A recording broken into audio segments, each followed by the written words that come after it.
सत श्री अकाल जी सारिਆਂ ਨੂੰ स्वागत करते हैं जी। वैलकम ਤੁਹਾਡਾ ਸਭ ਦਾ ਤੇ ਉਹਨਾਂ ਸਭ ਦਾ ਬਹੁਤ ਬਹੁਤ ਧੰਨਵਾਦ ਵੀ ਜਿਨ੍ਹਾਂ ਨੇ ਕੀਤਾ ਹੋਇਆ ਜੀ ਚੈਨਲ ਨੂੰ ਸਬਸਕ੍ਰਾਈਬ, ਵੀਡੀਓ ਨੂੰ ਲਾਈਕ ਕਰਦੇ ਨੇ, ਡੇਲੀ ਸੁਣਦੇ ਨੇ। ਜਿਨ੍ਹਾਂ ਨੇ ਅਜੇ ਤੱਕ ਚੈਨਲ ਨੂੰ ਸਬਸਕ੍ਰਾਈਬ ਨਹੀਂ ਕੀਤਾ, ਡੇਲੀ ਖਬਰਾਂ ਸੁਣਨ ਦੇ ਵਾਸਤੇ ਚੈਨਲ ਨੂੰ ਕਰੋ ਜੀ ਸਬਸਕ੍ਰਾਈਬ ਤੇ ਨੋਟੀਫਿਕੇਸ਼ਨ ਦੇ ਵਾਸਤੇ ਬੈਲ ਆਈਕਨ ਨੂੰ ਵੀ ਜ਼ਰੂਰ ਪ੍ਰੈਸ ਕਰ ਲਵੋ।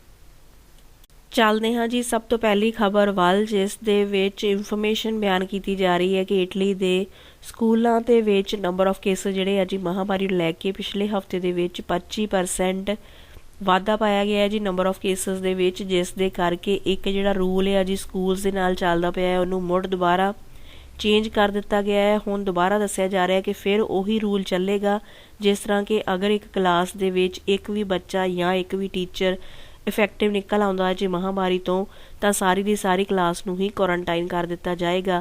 ਫਿਲਹਾਲ ਦੱਸਿਆ ਜਾ ਰਿਹਾ ਕਿ ਥੋੜ੍ਹਾ ਟਾਈਮ ਹੀ ਹੋਇਆ ਹੈ ਜੀ, ਪਹਿਲਾਂ ਸਰਕਾਰ ਦੇ ਵੱਲੋਂ ਰੂਲ ਲੈ ਕੇ ਆਂਦਾ ਗਿਆ ਸੀਗਾ ਕਿ ਅਗਰ 3 ਨੰਬਰ ਆਫ ਕੇਸਿਸ ਆਉਣਗੇ ਤਾਂ ਹੀ ਸਾਰੀ ਕਲਾਸ ਨੂੰ ਕੁਆਰੰਟਾਈਨ ਕੀਤਾ ਜਾਏਗਾ। ਪਰ ਹੁਣ ਮੁੜ ਦੁਬਾਰਾ ਸਕੂਲਸ ਦੇ ਵਿੱਚ ਕਾਫੀ ਨੰਬਰ ਆਫ ਕੇਸਿਸ ਨਿਕਲਣੇ ਸ਼ੁਰੂ ਹੋ ਚੁੱਕੇ ਨੇ ਜੀ ਮਹਾਮਾਰੀ ਨੂੰ ਲੈ ਕੇ, ਜਿਸ ਦੇ ਕਰਕੇ ਮੁੜ ਦੁਬਾਰਾ ਉਹੀ ਰੂਲ ਲੈ ਆਂਦਾ ਹੈ ਜੀ ਸਰਕਾਰ ਦੇ ਵੱਲੋਂ ਕਿ ਇੱਕ ਵੀ ਕੇਸ ਅਗਰ ਕਲਾਸ ਦੇ ਵਿੱਚ ਆ ਜਾਂਦਾ ਹੈ ਜੀ ਤਾਂ ਸਾਰੀ ਦੀ ਸਾਰੀ ਕਲਾਸ ਨੂੰ ਹੀ ਕੁਆਰੰਟਾਈਨ ਕਰ ਦਿੱਤਾ ਜਾਏਗਾ ਤੇ ਜਿਹੜੇ ਬੱਚੇ ਨੇ ਉਹ ਅੰਡਰ ਆਨਲਾਈਨ ਸਟੱਡੀ ਪੜ੍ਹਨਗੇ ਘਰਾਂ ਤੋਂ। ਇਸ ਤੋਂ ਨੈਕਸਟ ਚੱਲਦੇ ਹਾਂ ਜੀ ਅਗਲੀ ਅਪਡੇਟ ਵੱਲ, ਜਿਹਦੇ ਵਿੱਚ ਬਿਆਨ ਕੀਤਾ ਜਾ ਰਿਹਾ ਹੈ ਕਿ ਜਿਹੜੇ ਕਮਿਸ਼ਨਰ ਨੇ ਜੀ ਇੱਥੇ ਇਟਲੀ ਦੇ ਵਿੱਚ ਜਿਹਨਾਂ ਦੀ ਸਾਰੀ ਡਿਊਟੀ ਲੱਗੀ ਹੋਈ ਹੈ ਜੀ ਵੈਕਸੀਨੇਸ਼ਨ ਦੇ ਪ੍ਰੋਸੈਸ ਦੇ ਪ੍ਰਤੀ, ਉਹਨਾਂ ਦੇ ਵੱਲੋਂ ਬਿਆਨ ਕੀਤਾ ਜਾ ਰਿਹਾ ਹੈ ਕਿ ਦਸੰਬਰ ਮਹੀਨੇ ਦੇ ਵਿੱਚ ਹੁਣ ਕਾਫੀ ਤੇਜ਼ੀ ਨਾਲ ਜਿਹੜਾ ਵੈਕਸੀਨੇਸ਼ਨ ਦਾ ਪ੍ਰੋਸੈਸ ਹੈ ਜੀ ਤੀਸਰੀ ਡੋਜ਼ ਦੇ ਪ੍ਰਤੀ ਕਰਨ ਦੀ ਕੋਸ਼ਿਸ਼ ਕੀਤੀ ਜਾਏਗੀ। ਸਾਰੀਆਂ ਸਟੇਟਸ ਦੇ ਵਿੱਚ ਹੀ ਉਹਨਾਂ ਨੇ ਬਿਆਨ ਕੀਤਾ ਹੈ ਕਿ ਇੱਕ ਦਿਨ ਦੇ ਵਿੱਚ ਉਹਨਾਂ ਦਾ ਟਾਰਗੇਟ ਹੈ ਜੀ ਕਿ 4 ਲੱਖ ਲੋਕਾਂ ਦੇ ਉੱਤੇ ਤੀਸਰੀ ਡੋਜ਼ ਨੂੰ ਜ਼ਰੂਰ ਅਪਲਾਈ ਕੀਤਾ ਜਾਵੇ ਇੱਕ ਦਿਨ ਦੇ ਵਿੱਚ।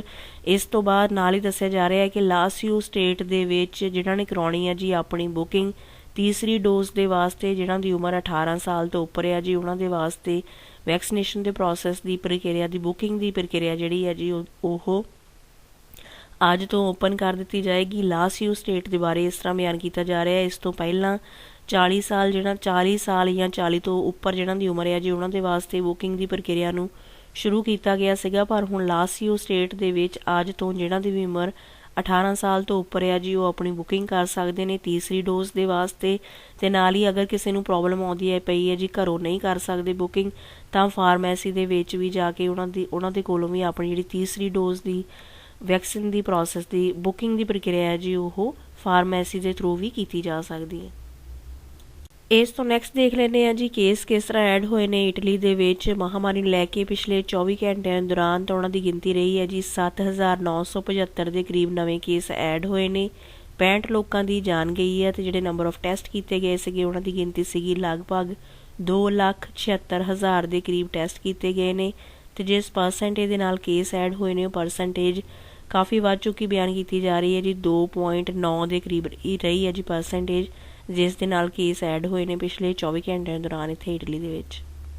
ਇਸ ਤੋਂ ਨੈਕਸਟ ਚੱਲਦੇ ਹਾਂ ਜੀ ਅਗਲੀ ਖਬਰ ਵੱਲ, ਜਿਹੜੀ ਕਿ ਆ ਰਹੀ ਹੈ ਜੀ ਯੂਕੇ ਦੇ ਵਿੱਚ ਜਿਹਨਾਂ ਨੇ ਵੀ ਜਾਣਾ ਹੈ ਜੀ ਅੱਜ ਤੋਂ ਉਹਨਾਂ ਦੇ ਵਾਸਤੇ ਨਵੇਂ ਰੂਲ ਰੈਗੂਲੇਸ਼ਨਸ ਲਾਗੂ ਕਰ ਦਿੱਤੇ ਗਏ ਨੇ 30 ਨਵੰਬਰ ਤੋਂ। ਜਿਨ੍ਹਾਂ ਨੇ ਵੀ ਹੁਣ ਜਾਣਾ ਹੈ ਜੀ ਯੂਕੇ ਦੇ ਵਿੱਚ ਉਹਨਾਂ ਨੂੰ ਉੱਥੇ ਜਾ ਕੇ 48 ਘੰਟੇ ਦੇ ਵਿੱਚ ਆਪਣਾ RT-PCR ਟੈਸਟ ਕਰਵਾਉਣਾ ਪਏਗਾ ਤੇ ਜਦੋਂ ਤੱਕ ਉਹ ਰਿਜ਼ਲਟ ਨੈਗੇਟਿਵ ਨਹੀਂ ਆ ਜਾਂਦਾ ਉਦੋਂ ਤੱਕ ਲੋਕਾਂ ਨੂੰ ਆਈਸੋਲੇਸ਼ਨ ਦੇ ਵਿੱਚ ਜਾਂ ਕੁਆਰੰਟਾਈਨ ਪੀਰੀਅਡ ਦੇ ਵਿੱਚ ਹੀ ਰਹਿਣਾ ਪਏਗਾ। ਅੱਜ ਤੋਂ ਨਵੇਂ ਰੂਲ ਰੈਗੂਲੇਸ਼ਨਸ ਲਾਗੂ ਹੋ ਗਏ ਨੇ ਜੀ ਯੂਕੇ ਦੇ ਵਿੱਚ, ਚਾਹੇ ਕਿਸੇ ਨੇ ਵੈਕਸੀਨੇਸ਼ਨ ਦਾ ਪ੍ਰੋਸੈਸ ਕਰਵਾਇਆ ਵੀ ਹੋਵੇ ਤਾਂ ਵੀ ਉਹਨਾਂ ਨੂੰ ਉੱਥੇ ਪਹੁੰਚ ਕੇ 48 ਘੰਟੇ ਦੇ ਵਿੱਚ RT-PCR ਟੈਸਟ ਜਿਹੜਾ ਜੀ ਕਰਵਾਉਣਾ ਲਾਜ਼ਮੀ ਕਰ ਦਿੱਤਾ ਗਿਆ ਹੈ। ਤੇ ਅਗਰ ਕੋਈ ਨਿਕਲ ਆਉਂਦਾ ਹੈ ਜੀ ਪੋਜ਼ੀਟਿਵ ਤਾਂ ਉਹਨਾਂ ਨੂੰ 10 ਦਿਨਾਂ ਦਾ ਕੁਆਰੰਟਾਈਨ ਪੀਰੀਅਡ ਜਿਹੜਾ ਹੈਗਾ ਹੈ ਜੀ ਉਹ ਯੂਕੇ ਦੇ ਵਿੱਚ ਜਾ ਕੇ ਸਪੈਂਡ ਕਰਨਾ ਪਏਗਾ। ਇਸ ਤਰ੍ਹਾਂ ਨਵੇਂ ਰੂਲ ਰੈਗੂਲੇਸ਼ਨਸ ਅੱਜ ਤੋਂ ਯੂਕੇ ਦੇ ਵੱਲੋਂ ਲਾਗੂ ਕਰ ਦਿੱਤੇ ਗਏ ਨੇ ਜਿੰਨੇ ਵੀ ਆਊਟਸਾਈਡਰਸ ਐਂਟਰ ਕਰਨਗੇ ਯੂਕੇ ਦੇ ਵਿੱਚ ਉਹਨਾਂ ਦੇ ਵਾਸਤੇ। ਇਸ ਤੋਂ ਨੈਕਸਟ ਚੱਲਦੇ ਹਾਂ ਜੀ ਅਗਲੀ ਅਪਡੇਟ ਵੱਲ, ਜਿਹਦੇ ਵਿੱਚ ਇਨਫੋਰਮੇਸ਼ਨ ਬਿਆਨ ਕੀਤੀ ਜਾ ਰਹੀ ਹੈ ਕਿ ਜਿਹੜੀ ਨਵੀਂ ਫਾਰਮ ਆਈ ਹੈ ਜੀ ਵਾਇਰਸ ਦੀ ਓਮਿਕਰੋਨ ਕਰਕੇ ਉਹਦੇ 33 ਕੇਸ ਨਿਕਲੇ ਨੇ ਜੀ। 33 ਕੇਸਿਸ ਜਿਹੜੇ ਕਨਫਰਮ ਕੀਤੇ ਗਏ ਨੇ ਇੱਧਰ ਯੂਰਪ ਦੀਆਂ ਕੰਟਰੀਜ਼ ਦੇ ਵਿੱਚ। ਪਰ ਫਿਲਹਾਲ ਜੋ ਬਿਆਨ ਕੀਤਾ ਜਾ ਰਿਹਾ ਹੈ ਕਿ ਉਹਨਾਂ ਸਭ ਦੀ ਕੰਡੀਸ਼ਨ ਜਿਹੜੀ ਹੈ ਜੀ ਉਹ ਠੀਕ ਬਿਆਨ ਕੀਤੀ ਜਾ ਰਹੀ ਹੈ। ਕੋਈ ਵੀ ਜਿਹੜੀ ਡੈਥ ਵਗੈਰਾ ਇਹਨਾਂ ਦੇ ਵਿੱਚੋਂ ਕਿਸੇ ਦੀ ਨਹੀਂ ਹੋਈ ਤੇ ਨਾ ਹੀ ਕੋਈ ਜ਼ਿਆਦਾ ਸੀਰੀਅਸ ਕੰਡੀਸ਼ਨ ਬਣੀ ਹੈ। ਪਰ 33 ਕੇਸ ਜ਼ਰੂਰ ਨੇ ਜਿਹੜੇ ਕਿ ਇੱਥੇ ਯੂਰਪ ਦੇ ਵਿੱਚ ਵੀ ਆਇਡੈਂਟੀਫਾਈ ਕੀਤੇ ਗਏ ਨੇ ਜੀ ਨਵੀਂ ਫਾਰਮ ਜਿਹੜੀ ਹੈਗੀ ਹੈ ਜੀ ਵਾਇਰਸ ਦੀ, ਉਸ ਦੇ ਰਿਗਾਰਡਿੰਗ। ਪਰ ਅਜੇ ਅੰਡਰ ਸਟੱਡੀ ਹੀ ਚੱਲ ਰਿਹਾ ਹੈ ਜੀ ਕਿਸ ਤਰ੍ਹਾਂ ਰਹਿੰਦੀ ਹੈ ਜੀ ਸਿਚੁਏਸ਼ਨ ਇਹਨਾਂ ਸਭ ਲੋਕਾਂ ਦੀ, ਜਾਂ ਕਿਸ ਤਰ੍ਹਾਂ ਇਫੈਕਟ ਕਰਦੀ ਹੈ ਇਹ ਨਵੀਂ ਫਾਰਮ ਜਿਹੜੀ ਵਾਇਰਸ ਦੀ ਹੈਗੀ ਹੈ ਜੀ। ਤੇ ਹੋਰ ਵੀ ਕਈ ਕੰਟਰੀਜ਼ ਦੇ ਵਿੱਚ ਇਹ ਜਿਹੜੀ ਨਵੀਂ ਫਾਰਮ ਹੈ ਜੀ ਵਾਇਰਸ ਦੀ, ਉਹਦੇ ਨੰਬਰ ਆਫ ਕੇਸਿਸ ਨਿਕਲ ਰਹੇ ਨੇ, ਪਰ ਸਿਰਫ ਯੂਰਪ ਦੇ ਵਿੱਚ ਅਜੇ 33 ਕੇਸ ਹੀ ਡਿਟੈਕਟ ਕੀਤੇ ਗਏ ਨੇ ਇਸਦੇ।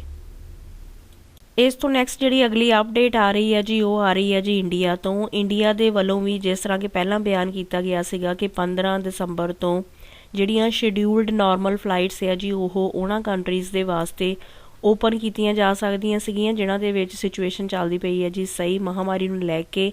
ਪਰ ਹੁਣ ਜਿਸ ਤਰ੍ਹਾਂ ਨਵੀਂ ਫਾਰਮ ਆਈ ਹੈ ਜੀ ਵਾਇਰਸ ਦੀ, ਉਸ ਦੇ ਕਰਕੇ ਇੰਡੀਆ ਦੇ ਵੱਲੋਂ ਵੀ ਜਿਹੜਾ ਇਹ ਫੈਸਲਾ ਹੈ ਜੀ ਉਹਨੂੰ ਦੁਬਾਰਾ ਵਿਚਾਰਿਆ ਜਾਏਗਾ। ਜੋ ਇਨਫੋਰਮੇਸ਼ਨ ਸਾਹਮਣੇ ਆ ਰਹੀ ਹੈ ਕਿ ਇਸ ਦੇ ਪ੍ਰਤੀ ਕੁਝ ਚੇਂਜ ਵੀ ਹੋ ਸਕਦਾ ਹੈ ਜੀ। ਨਾਰਮਲ ਫਲਾਈਟਸ ਨੂੰ ਉਸੇ ਤਰ੍ਹਾਂ ਹੀ ਰੋਕ ਲੱਗੀ ਰਹਿ ਸਕਦੀ ਹੈ ਉਹਨਾਂ ਫਲਾਈਟਸ ਜਿਸ ਤਰ੍ਹਾਂ ਪਹਿਲਾਂ ਚੱਲਦਾ ਪਿਆ ਹੈ, ਕਿਉਂਕਿ ਨਵੀਂ ਫਾਰਮ ਆਈ ਹੈ ਜੀ ਵਾਇਰਸ ਦੀ, ਉਸ ਦੇ ਕਰਕੇ। ਤੇ ਕੱਲ੍ਹ ਤੋਂ ਜਿਹੜੇ 1 ਦਸੰਬਰ ਤੋਂ ਕੁਝ ਰੂਲ ਰੈਗੂਲੇਸ਼ਨ ਜਿਹੜੇ ਆ ਜੀ ਉਹ ਵਿਦੇਸ਼ੀਆਂ ਦੇ ਵਾਸਤੇ ਚੇਂਜ ਹੋ ਜਾਣਗੇ, ਜਿਹੜੇ ਹਾਈ ਰਿਸਕ ਕੰਟਰੀਜ਼ ਤੋਂ ਜਾਣਗੇ। ਜਿਸ ਤਰ੍ਹਾਂ ਕਿ ਕੱਲ੍ਹ ਇਨਫੋਰਮੇਸ਼ਨ ਬਿਆਨ ਕੀਤੀ ਸੀਗੀ ਜੀ 1 ਦਸੰਬਰ ਤੋਂ ਰੂਲ ਚੇਂਜ ਹੋ ਜਾਣਗੇ। ਹੁਣ ਜਿੰਨੀਆਂ ਵੀ ਯੂਰਪ ਦੀਆਂ ਕੰਟਰੀਜ਼ ਨੇ ਜਾਂ UK ਤੋਂ ਜਿਹੜੇ ਲੋਕ ਜਾਣਗੇ ਜੀ ਇੰਡੀਆ ਦੇ ਵਿੱਚ, ਉਹਨਾਂ ਨੂੰ ਏਅਰਪੋਰਟ 'ਤੇ ਜਾ ਕੇ ਵੀ ਆਪਣਾ RT-PCR ਜਿਹੜਾ ਟੈਸਟ ਹੈ ਜੀ ਉਹ ਕਰਵਾਉਣਾ ਪਏਗਾ। ਅਤੇ ਉਸ ਤੋਂ ਬਾਅਦ ਵੀ 7 ਦਿਨਾਂ ਦਾ ਕੁਆਰੰਟਾਈਨ ਪੀਰੀਅਡ ਸਪੈਂਡ ਕਰਨਾ ਪਏਗਾ ਅਗਰ ਲੋਕ ਨੈਗੇਟਿਵ ਆਉਂਦੇ ਨੇ ਤਾਂ ਵੀ। ਇਸ ਤੋਂ ਨੈਕਸਟ ਚੱਲਦੇ ਹਾਂ ਜੀ ਅਗਲੀ ਅਪਡੇਟ ਵੱਲ, ਜਿਹੜੀ ਕਿ ਆ ਰਹੀ ਹੈ ਜੀ ਆਸਟ੍ਰੇਲੀਆ ਕੰਟਰੀ ਤੋਂ। ਆਸਟ੍ਰੇਲੀਆ ਦੇ ਵੱਲੋਂ ਵੈਸੇ ਜਿਹੜੇ ਪਹਿਲਾਂ ਜਿਹੜੇ ਬਾਰਡਰਸ ਆ ਜੀ ਉਹ ਇੰਟਰਨੈਸ਼ਨਲ ਸਟੂਡੈਂਟਸ ਦੇ ਵਾਸਤੇ ਜਿਹੜੇ ਖੋਲ੍ਹ ਦਿੱਤੇ ਜਾਣੇ ਸੀਗੇ 1 ਦਸੰਬਰ ਤੋਂ, ਜਾਂ ਜਿਹਨਾਂ ਦੇ ਵਰਕ ਵੀਜ਼ਾਸ ਵਗੈਰਾ ਲੱਗੇ ਹੋਏ ਨੇ ਨਵੇਂ, ਉਹਨਾਂ ਦੇ ਵਾਸਤੇ 1 ਦਸੰਬਰ ਤੋਂ ਖੋਲ੍ਹਣੇ ਸੀਗੇ। ਪਰ ਹੁਣ ਜਿਸ ਤਰ੍ਹਾਂ ਦੁਨੀਆ ਭਰ ਦੇ ਵਿੱਚ ਇਨਫੋਰਮੇਸ਼ਨ ਆ ਚੁੱਕੀ ਹੈ ਜੀ ਜਿਹੜੀ ਨਵੀਂ ਫਾਰਮ ਆਈ ਹੈ ਜੀ ਵਾਇਰਸ ਦੀ, ਉਸ ਦੇ ਬਾਰੇ, ਜਿਸ ਦੇ ਕਰਕੇ ਆਸਟ੍ਰੇਲੀਆ ਗਵਰਨਮੈਂਟ ਦੇ ਵੱਲੋਂ ਕੁਝ ਹਫ਼ਤੇ ਜਿਹੜੇ ਬਾਰਡਰਸ ਆ ਜੀ ਉਹਨਾਂ ਨੂੰ ਮੁੜ ਉਸੇ ਤਰ੍ਹਾਂ ਹੀ ਕਲੋਜ਼ ਰੱਖਿਆ ਜਾਏਗਾ। ਫਿਲਹਾਲ ਬਿਆਨ ਕੀਤਾ ਜਾ ਰਿਹਾ ਕਿ 2 ਹਫ਼ਤੇ ਹੋਰ ਆਸਟ੍ਰੇਲੀਆ ਗਵਰਨਮੈਂਟ ਦੇ ਵੱਲੋਂ ਜਿਹੜੇ ਬਾਰਡਰਸ ਆ ਜੀ ਉਹਨਾਂ ਨੂੰ ਨਵੇਂ ਵੀਜ਼ਾਸ ਜਿਹਨਾਂ ਦੇ ਲੱਗੇ ਨੇ ਜੀ ਇੰਟਰਨੈਸ਼ਨਲ ਸਟੂਡੈਂਟਸ ਦੇ ਜਿਹੜੇ ਉੱਥੇ ਪੜ੍ਹਨਾ ਚਾਹੁੰਦੇ ਨੇ ਜਾਂ ਕੰਮਾਂ ਦੇ ਪ੍ਰਤੀ, ਉਹਨਾਂ ਦੇ ਵਾਸਤੇ ਬਾਰਡਰਸ ਫਿਲਹਾਲ 1 ਦਸੰਬਰ ਤੋਂ ਓਪਨ ਨਹੀਂ ਕੀਤੇ ਜਾਣਗੇ। ਇਸ ਦੇ ਰਿਗਾਰਡਿੰਗ ਉੱਥੇ ਬਿਆਨ ਕੀਤਾ ਜਾ ਰਿਹਾ ਹੈ ਕਿ ਅਜੇ ਡਿਸਕਸ਼ਨ ਚੱਲ ਰਹੀ ਹੈ ਜਿਸ ਤਰ੍ਹਾਂ ਕਿ ਨਵੀਂ ਫਾਰਮ ਆਈ ਹੈ ਜੀ ਵਾਇਰਸ ਦੀ, ਉਸ ਦੇ ਪ੍ਰਤੀ ਕਿਸ ਤਰ੍ਹਾਂ ਸਾਰੀ ਇਨਫੋਰਮੇਸ਼ਨ ਰਿਲੀਜ਼ ਕੀਤੀ ਜਾਂਦੀ ਹੈ। ਉਸ ਤੋਂ ਬਾਅਦ ਜਿਹੜੇ ਆਸਟ੍ਰੇਲੀਆ ਦੇ ਬਾਰਡਰਸ ਹੈ ਜੀ ਉਹ ਇਹਨਾਂ ਲੋਕਾਂ ਦੇ ਵਾਸਤੇ ਖੁੱਲ੍ਹ ਸਕਦੇ ਨੇ। ਪਰ ਫਿਲਹਾਲ 2 ਹਫ਼ਤੇ ਦੇ ਵਾਸਤੇ ਦੱਸਿਆ ਜਾ ਰਿਹਾ ਕਿ ਬਾਰਡਰਸ ਨੂੰ ਲੋਕਾਂ ਦੇ ਵਾਸਤੇ ਜਿਹੜੇ ਉੱਥੇ ਪੜ੍ਹਨ ਜਾਣਾ ਚਾਹੁੰਦੇ ਨੇ ਜਾਂ ਕੰਮ ਕਰਨ ਜਾਣਾ ਚਾਹੁੰਦੇ ਨੇ ਨਵੇਂ ਵੀਜ਼ੇ ਵਾਸਤੇ, ਉਹਨਾਂ ਦੇ ਵਾਸਤੇ ਆਸਟ੍ਰੇਲੀਆ ਦੇ ਬਾਰਡਰ ਫਿਲਹਾਲ 1 ਦਸੰਬਰ ਨੂੰ ਨਹੀਂ ਖੁੱਲ੍ਹਣਗੇ। ਤੋਂ ਨੈਕਸਟ ਜਿਹੜੀ ਅਗਲੀ ਇਨਫੋਰਮੇਸ਼ਨ ਬਿਆਨ ਕੀਤੀ ਜਾ ਰਹੀ ਹੈ ਜੀ ਉਹਦੇ ਵਿੱਚ ਦੱਸਿਆ ਜਾ ਰਿਹਾ ਹੈ ਕਿ ਇਟਲੀ ਦੇ ਵਿੱਚ ਨੰਬਰ ਆਫ ਕੇਸਿਸ ਜਿਹੜੇ ਨੇ ਜੀ ਉਹ ਲਗਾਤਾਰ ਵਾਧੇ ਵੱਲ ਨੂੰ ਚੱਲ ਰਹੇ ਨੇ ਮਹਾਮਾਰੀ ਨੂੰ ਲੈ ਕੇ।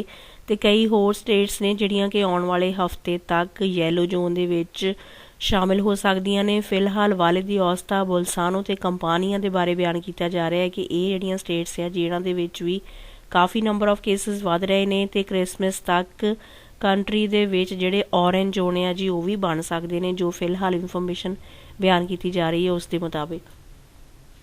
ਇਸ ਤੋਂ ਨੈਕਸਟ ਦੇਖਦੇ ਹਾਂ ਜੀ ਕਰੰਸੀ ਦੀ ਵੈਲਿਊ। ਤਾਂ ਯੂਰੋ ਦੀ ਵੈਲਿਊ ਇੰਡੀਅਨ ਰੁਪਈਏ ਦੇ ਮੁਕਾਬਲੇ ਚੱਲਦੀ ਪਈ ਹੈ ਜੀ 84 ਰੁਪਈਏ 60 ਪੈਸੇ ਇੰਡੀਆ ਦੇ। ਪਾਕਿਸਤਾਨੀ ਰੁਪਈਏ ਦੇ ਮੁਕਾਬਲੇ 1 ਯੂਰੋ ਬਰਾਬਰ ਹੈ ਜੀ 199 ਰੁਪਈਏ 24 ਪੈਸੇ ਪਾਕਿਸਤਾਨ ਦੇ।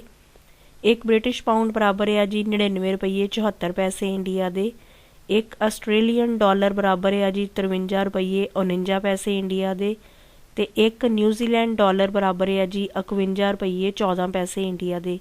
ਠੀਕ ਹੈ ਜੀ, ਇਹ ਸੀ ਜੀ ਫਿਰ ਕੁਝ ਖਾਸ ਅਪਡੇਟਸ। ਜੇ ਨਿਊਜ਼ ਕੰਟੈਂਟ ਠੀਕ ਲੱਗਾ ਤਾਂ ਇੱਕ ਵੀਡੀਓ ਨੂੰ ਲਾਈਕ ਕਰ ਦਿਓ, ਅਤੇ ਜੇ ਤੁਸੀਂ ਅਜੇ ਤੱਕ ਚੈਨਲ ਨੂੰ ਸਬਸਕ੍ਰਾਈਬ ਨਹੀਂ ਕੀਤਾ ਤਾਂ ਡੇਲੀ ਖਬਰਾਂ ਸੁਣਨ ਦੇ ਵਾਸਤੇ ਚੈਨਲ ਨੂੰ ਜ਼ਰੂਰ ਸਬਸਕ੍ਰਾਈਬ ਕਰੋ ਜੀ, ਅਤੇ ਨੋਟੀਫਿਕੇਸ਼ਨ ਦੇ ਵਾਸਤੇ ਬੈਲ ਆਈਕਨ ਨੂੰ ਵੀ ਜ਼ਰੂਰ ਪ੍ਰੈਸ ਕਰੋ।